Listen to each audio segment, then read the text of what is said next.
하나님 말씀 같이 읽겠습니다.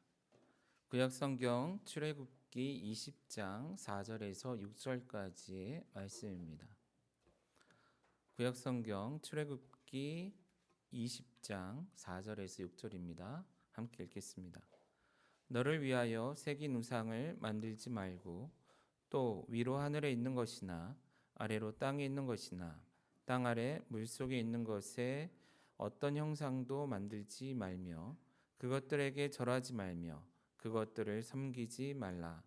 나 내 하나님 여호와는 질투하는 하나님인즉 나를 미워하는 자의 죄를 갚되 아버지로부터 아들에게로 3, 4대까지 이르게 하거니와 나를 사랑하고 내 계명을 지키는 자에게는 천대까지 은혜를 베푸느니라. 아멘. 여러분 한 주간 평안하셨습니까? 새로운 달이 시작이 됐죠.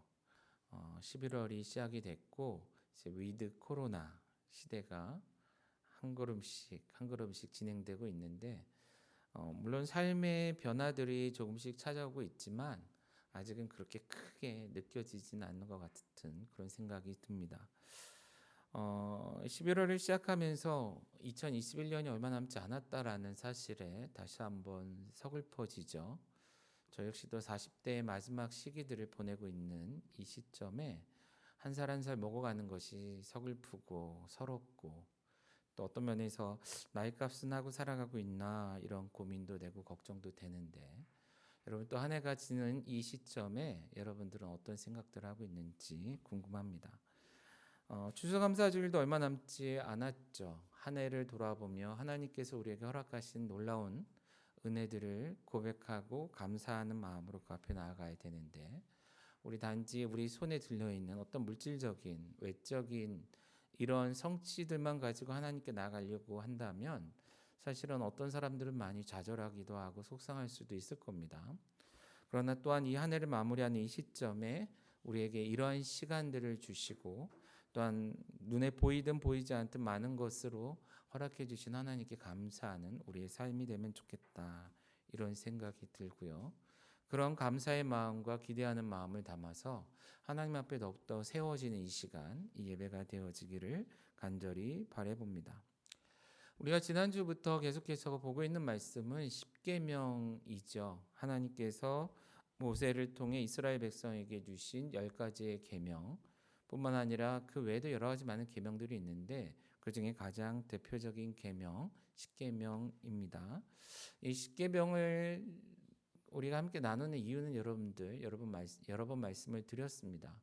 위드 코로나 시대 또한 다시금 대면 예배를 드리고 우리의 삶에 많은 것들이 회복되는 이 시점에 정말 우리가 누구이고 어떻게 살아야 하는지 우리를 세우신 그곳에서 어떠한 하나님의 백성으로 살아내야 될지에 대해서 다시 한번 점검하는 시간이 되었으면 좋겠다 말씀을 드렸고 그 일환으로 주기도문 산상수훈 혹은 지금처럼 십계명을 같이 나누고 있다 말씀을 드렸습니다.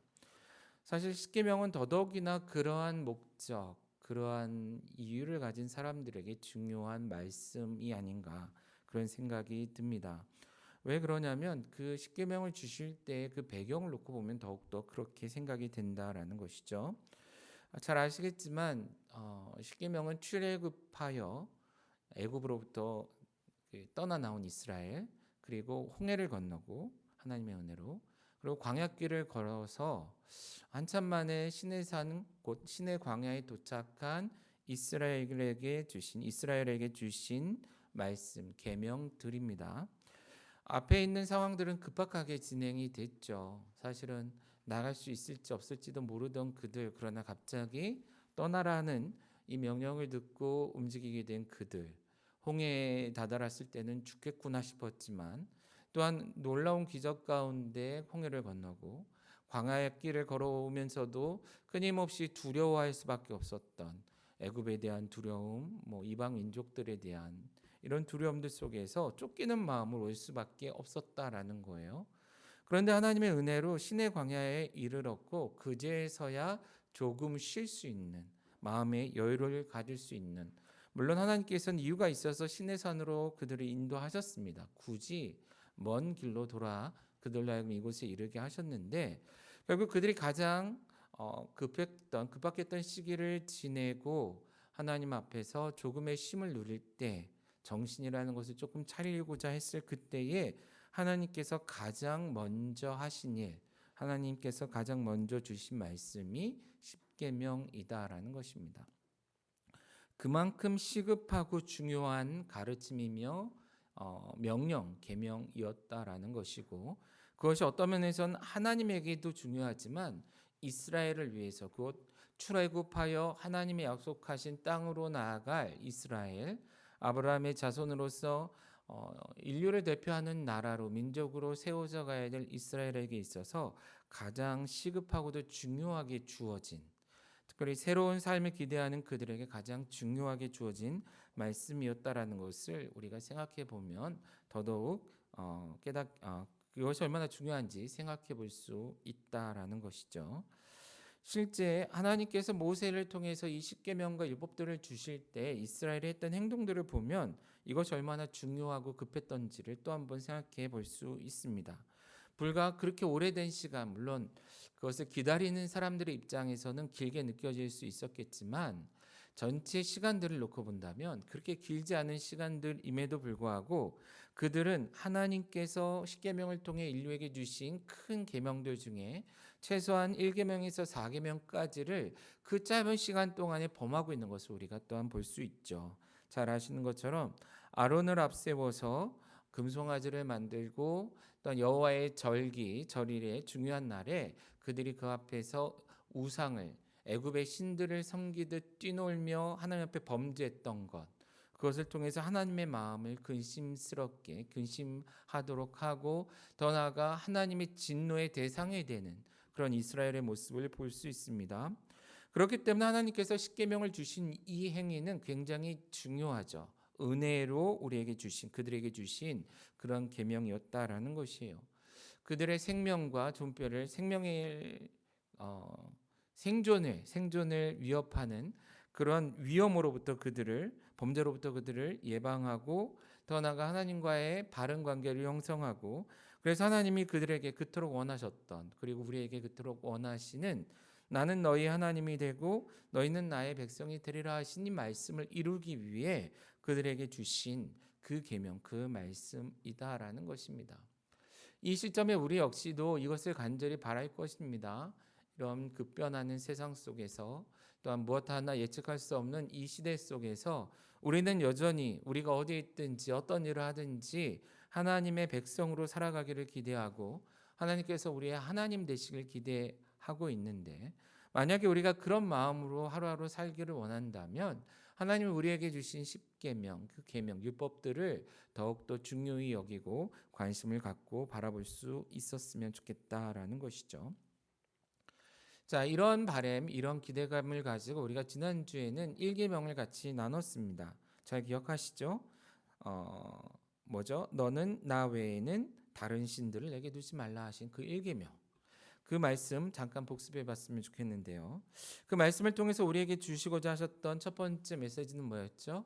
이렇게 종교다원적인 상황 속에서 살아가는 우리들에게 하나님만이 진정한 하나님, 곧 유일하신 하나님이심을, 곧 진짜 신이심을 말씀해 주신 계명이었다라는 것. 그리고 이것은 단지 내가 신이다라고 다른 것은 아니다라는 이런 얘기일 뿐만이 아니라 이전에는 다른 신들을 혹은 바로를 주인으로 모시고 섬기고 살던 이스라엘에게 이제는 다시금 너희에게 말하는데 내가 너희의 주인이다. 주인이 바뀌었다라는 것에 대한 선포이기도 하다라는 것이죠. 물론 이스라엘은 한 번도 하나님을 믿는 신앙을 떠나지는 않았을 겁니다. 그러나 하나님 옆에 많은 것들을 신으로 섬기던 이런 혼합신을 섬기던 그들에게 그런 것이 아닌 진정한 하나님만을 주인으로 섬기는 백성이 되어야 한다는 것을 1계명을 통해 선언하셨다라는 것이고 더 나아가 그 말씀을 받은 우리들이 하나님을 온 마음과 뜻, 정성을 다하여 하나님만을 섬겨야 한다는 것을 우리에게 말씀해 주신 그 계명이다라는 것입니다. 그것이 1계명을 통해서 우리가 살펴봤던 내용이기도 하고요. 오늘은 이어서 2계명에 있는 말씀을 계속해서 같이 나누려고 합니다. 사실 이 계명의 말씀은 자세히 들여다보면 두 가지 명령이 함께 들어있는 것을 볼 수 있어요. 한 가지는 뭐냐면 우상을 만들지 말라. 만드는 것, 우상을 만드는 것에 대한 말씀이 있고, 또 하나는 그 우상 앞에서 절하며 그 무릎 꿇고 절하며 예배하지 말라. 그런 것을 하지 말라는 두 가지 명령이 한 계명 안에 들어가 있는 것을 우리가 볼 수 있습니다. 엄중한 경고이며 또한 하나님의 명령인 것이죠. 하나님이 이 두 가지 모두를 아주 엄격하게 금지하고 있다라는 것을 우리가 기억해야 할 것입니다. 이 두 가지 중에 오늘은 특별히 그 첫 번째, 곧 우상을 만들지 말라 하신 이 말씀을 중심으로 함께 말씀을 나누고자 합니다. 자, 이제 이 계명 우리가 같이 말씀을 생각하고 고민하고 깨달아 아는 시간이 되어야 되는데, 이 계명 시작하면서 또 한 가지 높아심에 좀 점검하고 싶은 것이 있어요. 그것이 뭐냐면 과연 1계명과 2계명은 어떤 차이가 있냐라는 것입니다. 우상을 섬기지 말라, 만들지 말라, 뭐 이런 표현들을 우리가 들을 때 우리는 가끔 1계명과 혼동하여 혹은 1계명에 그냥 붙어 있는 같은 것을 다르게 표현하는 것처럼 생각하기 쉽다라는 것이죠. 그러나 엄격하게 얘기하자면 1계명과 2계명은 확연히 다른 주제다라는 것을 우리가 기억해야 한다라는 거예요. 무슨 얘기냐면 단적으로 얘기하자면 곧 1계명은 신들에 대한 이야기입니다. 신들을 놓고 볼 때 다른 신은 없다. 하나님만이 진짜 신이며 다른 것은 없다라는 선언이다라는 거예요. 그 신. 더 나아가서 너희 앞에 나 외에 다른 신을 두지 말라라는 것입니다. 하나님만 하나님과 이스라엘과의 관계에만 집중할 것을 요구하는 그런 내용이 곧 신에 대한 내용이 1계명이라면 2계명은 이것을 전제한 상태에서 곧 다른 신을 어떻게 섬기냐, 다른 우상을 어떻게 만드느냐, 만들 거냐 말 거냐 이런 주제가 아니라 하나님의 유일신이심을 선언하는 인정하는 이스라엘에게 그 하나님을 섬길 때에는 이렇게 섬겨야 한다라는, 그러니까 다른 우상, 다른 종교에 대한 얘기가 아니고요. 하나님을 섬기는 우리, 하나님을 섬기는 이스라엘에게 그 하나님을 이와 같이 섬겨야 한다. 혹은 이와 같이 섬겨서는 안 된다라는 것을 가르쳐 주시는, 명령해 주시는 말씀이 이 계명의 말씀이다라는 것입니다. 자, 우리가 그 배경도 조금 더 생각해 볼 수 있습니다. 이스라엘은 과거 약 400년 동안 애굽에서 지냈습니다. 애굽에서 지내면서 그들은 알게 모르게 많은 영향을 그들로부터 받았을 터인데, 잘 아시는 것처럼 애굽은 물론 강력한 주된 신이 있지만 다신교 문화, 다신교 국가였다라는 것 우리는 알 수 있지요. 하나님께서 모세를 통해서 이루신 10가지 재앙 역시도 결국은 그 우상들, 다른 종교, 다른 신이라 일컬음 받는 것들에 대해서 하나님께서 무력 행사하신, 하나님이 진짜 신이심을 보여주시는 그러한 일이었음을 우리가 알 수 있습니다. 이렇게 많은 신들이 판을 치는 애굽이라는 문화 속에서, 사회 속에서 이스라엘은 알게 모르게 많은 신들을 섬기는 것, 그들을 인정하는 그러한 문화를 받아들이고 살았을 거다라는 것이죠. 더 나아가 그러한 다신교 문화 속에서 그들은 신을 섬긴다라는 것이 어떤 것인지를 그들을 통해 직간접적으로 배워왔을 것이다라는 것입니다.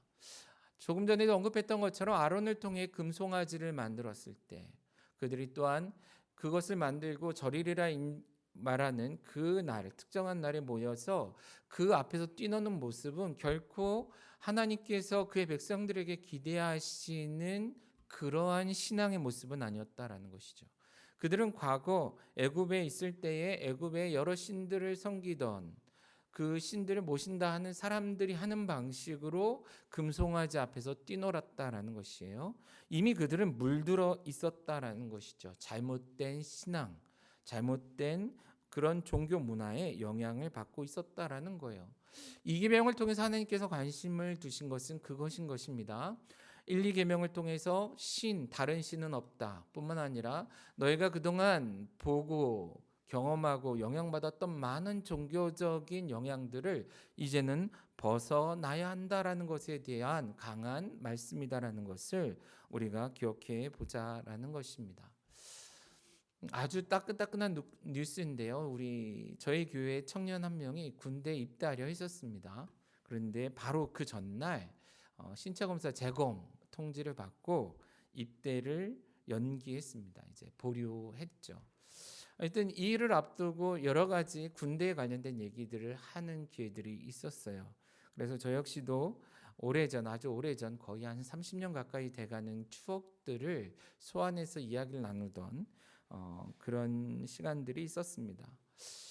1994년이니까 그 정도 됐죠, 그죠?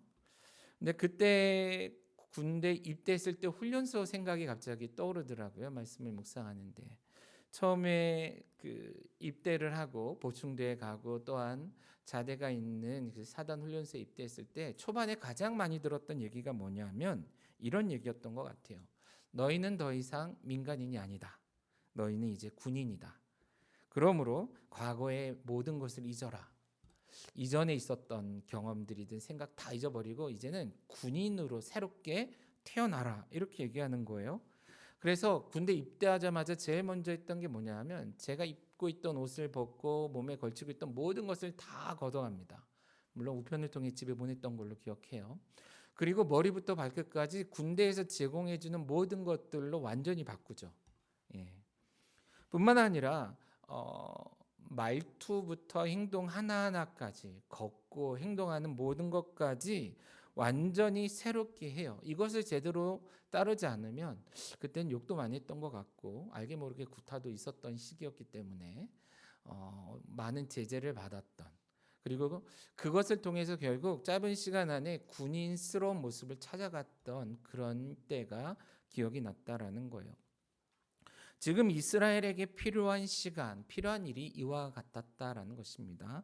그들은 오랜 시간 동안 그들에게 알게 모르게 스며져 있었던 이런 애굽의 향기, 다신 종교의 향기들을 이제는 걷어내고 하나님을 주인으로, 하나님을 신으로, 왕으로 모시는 백성으로 거듭나야 했다라는 것이죠. 그것을 위해 그들이 지금 당장 하지 말아야 될 것이 무엇인가? 우상을 만들지 말라라는 것이에요. 그리고 그것 앞에 엎드리거나 그것을 섬기지 말라라는 것입니다.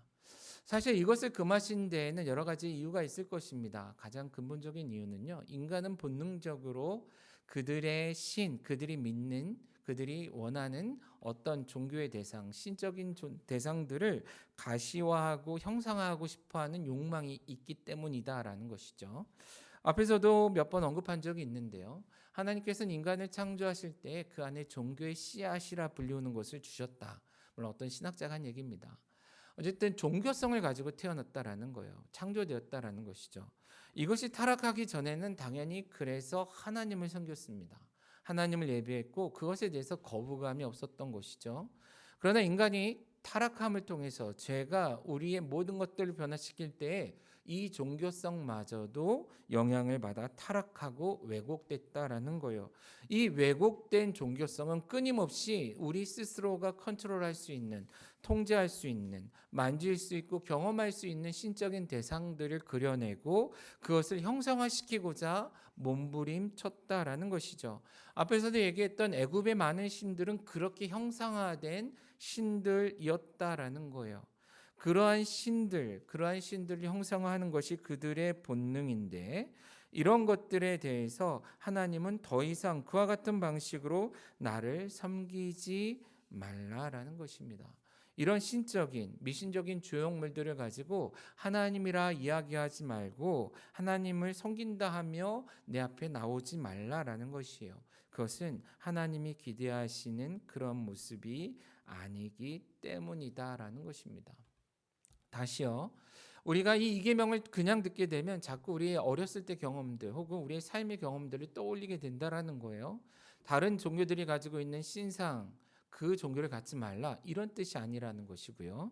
또한 우리 어렸을 때부터 친구네 집이나 어디 가면 볼 수 있었던 부적이나 혹은 무늬에 걸려있던 명태 근데 우리는 이런 것들 없으니까 우리는 이계명 잘 지키고 있다 이런 것이 아니다라는 거예요. 하나님을 인정하는 하나님의 백성들. 그러나 하나님의 방법이 아닌 자꾸만 다른 방식으로 하나님을 섬기려고 하는 그런 우리들을 향해서 그와 같은 방식이 아닌 하나님 원하시는 방식으로 하나님을 섬겨라. 그것을 위해 이제는 너희들이 이전에 했던 우상 만드는 일을 멈추고 이전에 했던 우상 앞에서 절하고 춤추고 예배하던 일을 멈추라고 말씀하셨다라는 것을 우리가 이 시간 기억했으면 좋겠습니다. 그렇다면 이 얘기는 결국 우리에 대한 얘기죠. 어떤 잔재들이 남아있을지 모르지만 이 시대를 통해서 우리는 많은 신이라 불려지는 것들의 영향을 받고 있습니다. 제일 크게는 만몬이라고도 얘기할 수 있는데 돈이죠. 그것이 하나님을 믿는 그 신앙 안에도 우리가 교회를 통해 또한 우리의 삶을 통해 살아내고 있는 하나님 나라, 하나님 백성으로 살아가는 이 신앙의 삶에도 영향을 끼쳤을 거다라는 거예요. 그런 가운데 있는 우리들 이제는 이런 흔적들을 하나 둘씩 제거할 수 있는 그런 우리 되어야 한다라는 것이죠. 자, 두 번째 이 말씀, 이 계명을 통해서 우리가 또한 발견할 수 있고 생각해야 할 것은 무엇이냐면 하나님이 지금 말씀하고 계시는 우상에 집착하는 삶을 그만두라 하신 그 근본적인 이유가 앞에도 얘기했던 것처럼 어떤 우리들 자신을 위한 일이기 때문에 그것을 멈추라라는 것입니다. 2절을 시작할 때 하나님이 이렇게 말합니다. 너희를 위하여, 너를 위하여 새긴 우상. 하나님을 위하여가 아니고요. 신을 위하여가 아니고 우리가 우상을 만들 때 하늘에 있는 것, 본문에 있는 것처럼 위로 하늘에 있는 것이나 아래로 땅에 있는 것이나 땅 아래 물속에 있는 어떤 것, 그러면서 어떤 신적 대상으로 생각하는 그들을 위해 우상을 만드는 것처럼 말하지만 실제 하나님은 이 본문을 통해서 너희들의 그 중심에 있는 그 이기적인 마음, 잘못된 마음, 그 너희를 위하여 만들고 있는 우상, 너희를 위하여 섬기고자 하는 그런 우상 숭배를 멈추라라고 말씀해 주고 있는 것이다라는 것이죠. 우상의 본질은 바로 그와 같다라는 것입니다. 사람들은 자기들을 위하여 끊임없이 이것이 신이다, 여기에 신이 있다, 이것을 위하고 이것을 섬기라라고 외친다라는 거예요. 그러나 그 이면을 보면 그 이면에 그 밑바닥에는 그 신들을 위한 것도 아니고 그 대상을 위한 것도 아니라 결국 너희들 곧 그 종교를 가졌고 신앙을 가졌다는 사람들의 밑바탕에 깔려 있는 이기적인 마음, 그것을 경계하고 있다라는 것이죠. 실제 오늘날 많은 그리스도인들 그들의 신앙생활 속에서 그리고 많은 사역자들 그들의 사역 현장 속에서 하나님을 위하여 라는 표현들을 많이 쓰는 것 같습니다. 물론 가끔 보면 하나님을 위해 많은 것들을 희생하고 하나님을 위해 많은 일을 하는 것처럼 보여지는 분들, 그런 사역 현장들이 있기도 해요. 그러나 막상 그 안에 깊이 들여다보면 과연 하나님을 위하여 하는 일인가? 이런 질문이 들 때가 있다라는 것이에요. 겉으로는 하나님을 위하는 것 같지만 끊임없이 자신을 위하여 혹은 우리들을 위하여 이기적인 마음을 바탕으로 행하고 있는 많은 일들이 있지 않냐라는 것입니다. 그것이 표현되는 그곳에 나타나는 우상, 이런 우상적인 모습들을 걷어내라라는 것입니다. 조금 전에 제 종교의 씨앗을 얘기했는데요. 그 용어를 쓴 칼빈이 또한 다른 표현을 기독교 강요에서 썼대요. 어떤 표현을 썼냐면 우리의 지성은 우상을 만들어내는 공장과 같다, 이렇게 표현을 했답니다.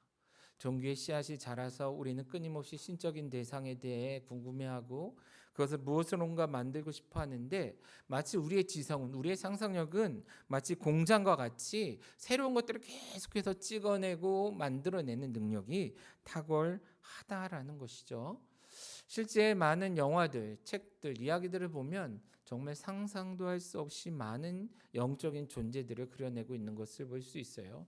그건 역시도 하나의 우상이겠죠. 그런데 그와 같은 상상력을 가지고 우리 역시도 하나님을 섬긴다 하고 하나님을 위한다면서 우리 스스로가 만들어낸 무엇인가를 우상처럼 섬기고 그것을 가지고 하나님을 위한다라고 거짓말하는, 속이는 모습이 있지 않냐라는 것입니다. 이런 것들에 대해서 성경은 하나님은 엄히 경계하고 있다라는 것이죠. 조금 더 들어가 보겠습니다. 그렇다면 그 밑바닥, 종교의 씨앗 혹은 그런 종교성의 밑바닥, 우리의 속사람의 그 밑바닥에서 우상을 만들어내고 있는 이 마음에는 어떤 마음이 자리하고 있는지 조금 더 생각해 봤으면 좋겠어요. 여러 가지가 있겠지만 그 중에 몇 가지 단어를 뽑아낸다면 그 중에 하나가 두려움이 아닐까 싶습니다.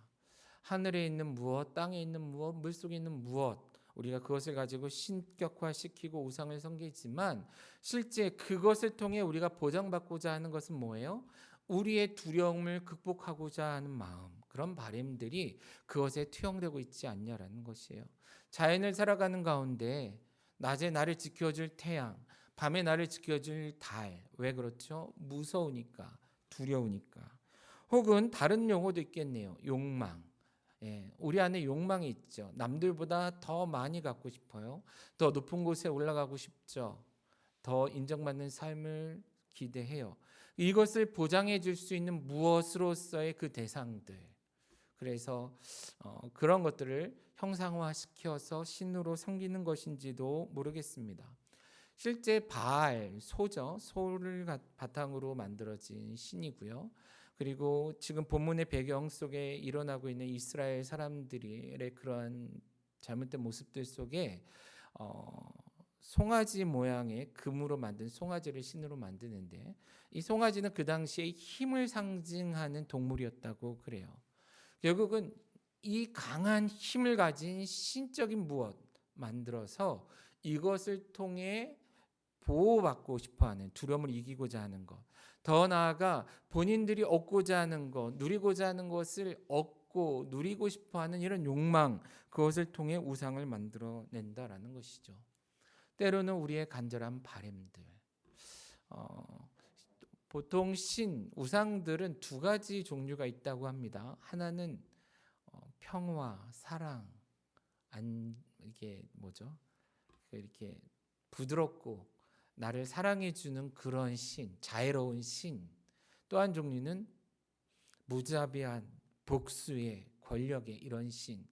그런데 그것은 대부분 우리 안에 있는 간절한 바램들의 투영이라고 보통 얘기한다 그래요. 우리가 그러한 신, 그런 삶을 기대하기 때문에 그렇게 평화롭고 사랑스럽고 자비로운 신을 기대하거나 그려내거나 혹은 우리 안에 있는 분노 그리고 억눌림 그리고 강압 속에 아파하고 힘들어하는 인생을 어떻게 극복해 줄 수 있는 신적인 대상으로서의 그것을 신격화시키는 모습이 있다라는 것이죠. 결국 이런 우리 안에 있는 욕망과 외부에 있는 어떤 이미지들이 만나는 그곳에 우상이 만들어지는 것, 혹은 외부에 있는 것이 아니라 우리 안에 있는 그것이 겉으로 표출되어서 우리는 우상화시킨다라는 거예요. 그런데 그것을 가지고 우리는 하나님이라 부르며 이스라엘을 애굽으로부터 인도한 그 하나님, 우리를 죄로부터 구원하신 그 하나님을 섬길 때 이러한 우리 속에 있는 욕망들, 두려움, 바램들을 투영해서 하나님을 섬긴다라고, 하나님을 위하며 하나님을 높인다라고 말하기 쉽다라는 거예요. 그런 하나님은 그렇게 나를 섬길 수 없다라고 말씀하신다라는 것입니다. 왜 그렇죠? 그 하나님은 우리 안에 있는 무엇인가가 표출된 그 하나님이 아니라, 우리가 그려낸 그 하나님이 아니라 우리를 창조하시고 우리를 구원하시고 우리를 다스리시며 그리고 영원한 그 나라로 인도하시는, 우리를 완성케 하고 완전케 하실 그 하나님이기 때문에 우리 손에 만져질 수도 우리 눈에 정확히 보여질 수도 통제될 수도 없는 그러한 하나님이라는 것 우리가 기억했으면 좋겠다라는 거예요. 그런데 안타깝게도 앞에도 말씀드린 것처럼 많은 사람들은 스스로를 속이며 하나님을 위한다 하고 이런 우상 숭배적인 방식으로 하나님을 섬기고 있지 않냐라는 것입니다. 만일 여러분들이 하나님 앞에 무엇인가를 하고 드리고 헌신하고 나아가지만 그럼에도 불구하고 한편으로서는 본전을 생각하고 뭔가 손해본 것 같고 그래서 그것으로 인해 분내고 화내고 있다면 우리 역시도 또 하나의 우상을 만들어 하나님을 섬기고 있지는 않은지, 혹은 무엇인가를 하나님께 드려놓고 그것에 대해서 나의 소유권을 주장하고 내 것인데 하면서 나아간다면 그건 역시도 또 하나의 우상화 작업이 이루어지고 있는 것은 아닌지 한번 고민해 보았으면 좋겠다라는 것이에요. 자, 이제 말씀을 정리하면서 우리 앞의 내용들을 바탕으로 한 가지 더 점검을 하며 넘어갔으면 좋겠습니다. 결국 이 계명은요, 우리에게 우상 숭배적인 하나님을 믿는 신앙을 벗어나 하나님 중심적인 하나님을 믿는 신앙을 가지라라는 것입니다. 오늘날 그리스도인들 기독교에 적용하자면 우상 숭배적인 기독교인의 삶에서 벗어나 하나님 중심적, 십자가 중심적, 예수 중심적, 복음 중심적, 하나님 말씀 중심적인 그리스도인의 삶, 신앙으로 거듭날 것을 우리에게 강하게 말씀해 주고 있다라는 것입니다. 앞에서 우리가 우상을 만들어내는 그 속마음을 몇 가지 이야기했죠. 두려움, 혹은 욕망, 혹은 바램. 그런데 이 우상 숭배적인 마음 속에도 하나님을 향한 우리의 그런 마음들이 반영되고 있는데 그거는 조금 다른 표현을 쓸 수 있을 것 같습니다. 곧 이렇게 표현할 수 있을 것 같아요. 하나님과 그의 능력을 가두고 싶어하는, 내가 원하는 것에 가두고 싶어하는, 그래서 통제하고 싶어하는, 그래서 이 통제를 바탕으로 내가 원하는 방식으로 이용하고 싶어하는 마음이 나타나고 있지 않냐라는 거예요. 하나님을 내 눈에 보이는 것에 가두고 내가 원하는 장소에 가두고 하나님의 능력을 그것 안에 가두어 내가 원하는 때에 원하는 방식으로 원하는 일을 위해 사용하고자 하는 그런 마음이 있지 않냐라는 것입니다. 많은 다른 종교에서 나타나고 있는 사제들을 통해 어떤 술사들을 통해 나타나는 그와 같은 방식으로 어떤 제사나 제물을 통해서 어떤 말도 안 되는 능력이 내가 원하는 때 이루어지는 그런 것을 얘기하는 종교처럼 하나님 역시도 그렇게 해주시기를 바라는 마음 우리의 신앙 안에 투영되고 있지 않냐라는 것이에요. 좀 우리에게 편한 표현으로 쓰자면 하나님 이곳에 계세요. 그리고 나만 사랑해 주시고 나만을 위해 일해 주세요 하고 싶어하는 그런 이기적인 마음이 있지 않냐라는 것입니다. 이것이 가능하도록 특정한 상황과 환경을 만들고 그 안에서 하나님과 나 혹은 하나님과 우리끼리만 특별함을 누리고 싶어하는 마음이 반영되고 있지 않냐라는 거예요. 어찌 보면 이런 얘기를 들으면 아니다라고 강하게 얘기하고 싶을지 모릅니다. 그러나 우리 안에 경험되고 있는 이 시대 경험되고 있는 많은 종교 현장, 신앙의 현장, 교회 현장, 사회의 현장을 보면 그런 것들이 알게 모르게 오랜 시간 동안 작용하지 않았나 그런 생각이 듭니다. 조금 멀게는 우리가 천주교에서 얘기하는 성상 숭배 역시도 지금 이계명에서 이야기하고 있는 우상 숭배적인 하나님 신앙, 하나님 믿는 신앙이다라고 얘기할 수 있을 것이고요. 어릴 적에 쉽게 경험했던 작은 일들이지만 예를 들어 성경 말씀보다는 성경책 자체를 어떤 신성시하는 그래서 성경책을 이렇게 실수로라도 뛰어넘으면 혼났던 그리고 강대상이나 강대라는 공간을 어떤 신성시하고 실수로라도 어린 아이가 그 위에 올라갔을 때는 심하게 혼났던 물론 저도 그런 혼난 적이 있었고요. 혹은 어떤 특정한 장소로서의 하나님과의 만나는 공간, 교회라는 예배당, 기도 처소 이런 것들에 대한 것이 기대나 믿음이 너무 지나친 나머지 그곳을 떠나서는 예배할 수 없고 그곳을 떠나서는 기도할 수 없고 아니면 그곳에 가면 더 깊은 예배가 될 것 같고 그곳에서 기도하면 하나님께서 더 강하고 또한 긴급하게 기도 응답해 주실 것만 같은 그런 기대감들 그런 생각들을 가지고 하나님 앞에 나와 신앙생활을 하거나 혹은 사역자들은 그런 것들을 무기 삼아 사람들을 모으고 통제하고 원하는 것들을 하게 만드는 이런 일들이 우리 안에 이 시대의 기독교 안에도 있지 않았냐라는 것입니다. 만약에 그런 모습이 우리 안에 있다면 우리는 그것에 대해서 분명히 회개하고 반성하고 돌이켜야 한다라는 거예요. 왜죠? 그런 것들에 대해서 이기명은 강하게 금지하고 있기 때문이다라는 것입니다. 물론 이렇게 얘기하면 많은 사람들은 그럼 기독교는 아무런 것도 없어야 됩니까? 이런 얘기를 할 수도 있어요. 물론 성경을 보면 하나님께서는 무조건 아무것도 그러니까 보이는 것은 모든 것을 다 금한 것은 아닌 것 같습니다. 이스라엘의 역사를 보면 하나님께서는 때로는 만들라 하시고 세우라 하셨습니다.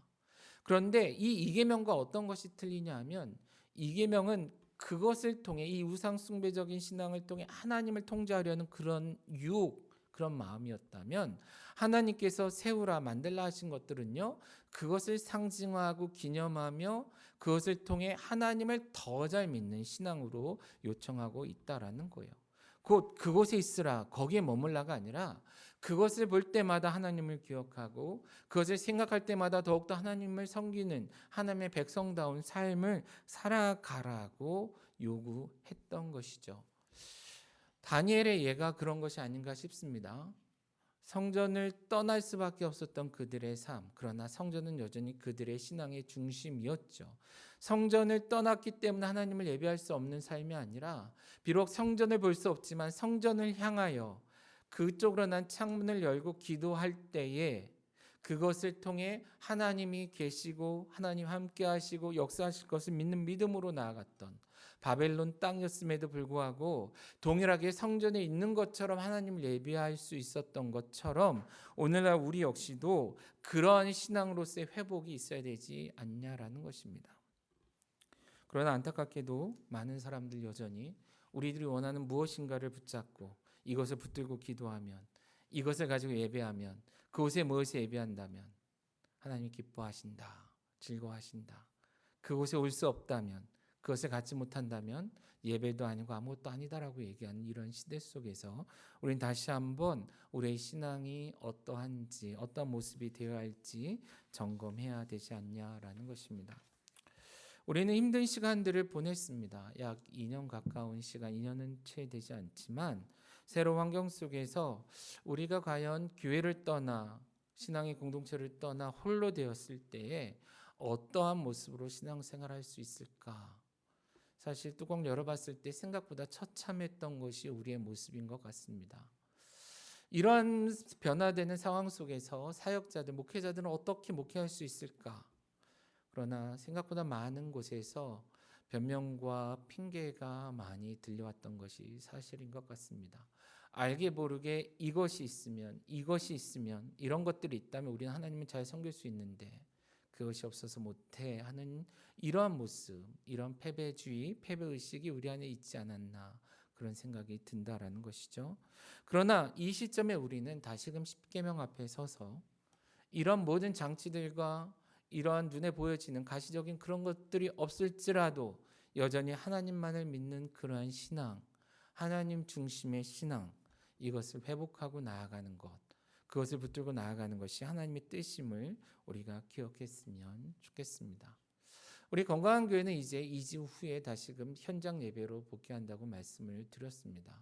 물론 이제쯤 살겠네, 좀 재밌게 또 더 은혜롭게 예배 드리겠네 하며 모일 수도 있을 것 같아요. 물론 저 역시도 그런 것들을 기대해요.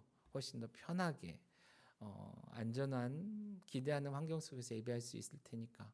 그러나 이 일을 통해서 우리가 기대하는 것은 앞으로 우리의 신앙이 그것과 상관없이 어떠한 상황 속에 놓이든 하나님 중심의 신앙, 하나님만을 중심에 두고 예배하며 어디 거하든 어떤 상황에 놓이든 누구를 만나든 동일하게 하나님 백성답게 살아낼 수 있는 힘을 키우는 우리가 되었으면 좋겠고요. 이런 현장 예배로서의 복귀와 교회의 중심의 사역이 다시 회복되는 그때에 그 사역들을 통해서 이제 앞으로 어떠한 질병의 문제든 어떠한 위기든 어려움이 우리의 삶에 발생할지라도 어떠한 상황 속에 놓일지라도 하나님을 중심에 두고 살아가는 그 신앙에 있어서는 결코 후퇴도 퇴보도 없는 그러한 우리의 신앙으로 성장해 갈 수 있도록 몸부림치는 그러한 교회, 그런 건강한 교회가 되어지기를 간절히 바라고 그런 사역을 위해 함께 기도하며 나아가는 우리 모두가 되어지기를 주님의 이름으로 축원합니다.